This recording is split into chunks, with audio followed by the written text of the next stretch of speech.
Welcome back, everybody. Today I'm going to teach you how to count checked off items using Notion. This is incredibly useful when you're tracking task completion, habit progress, or any situation where you need to see at a glance how many items you've completed in a row. Let's walk through this step by step. First, open your Notion workspace and navigate to the page that contains the table with your checkboxes. This could be a project tracker, a habit tracker, or any database where you're using checkboxes to mark items as complete. Once you're viewing that table, you'll see all your existing columns displayed across the top. Now look to the right end of your column headers and click the plus button. This is how you add a new property to your table. When the property menu appears, select Formula as the property type. Formulas are what allow Notion to perform calculations automatically, which is exactly what we need for counting checked items. Next, give your new property a name. Something like checked count works perfectly as it clearly describes what this column will display.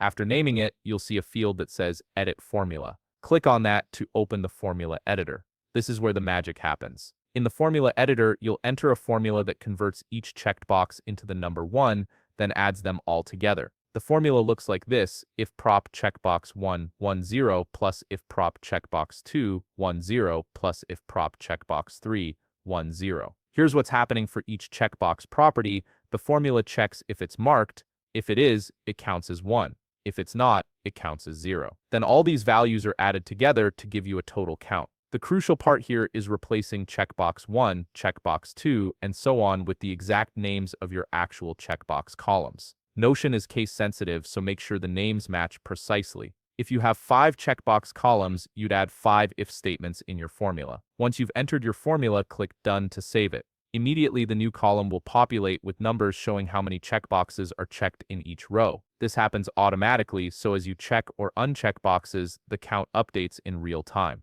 One thing to keep in mind: if you ever add or remove checkbox columns from your table, you'll need to update this formula to reflect those changes. Just click back into the formula property and adjust the formula to include your new checkbox columns or remove ones you've deleted. If you found this video helpful, please leave a like, subscribe, and see you in the next video.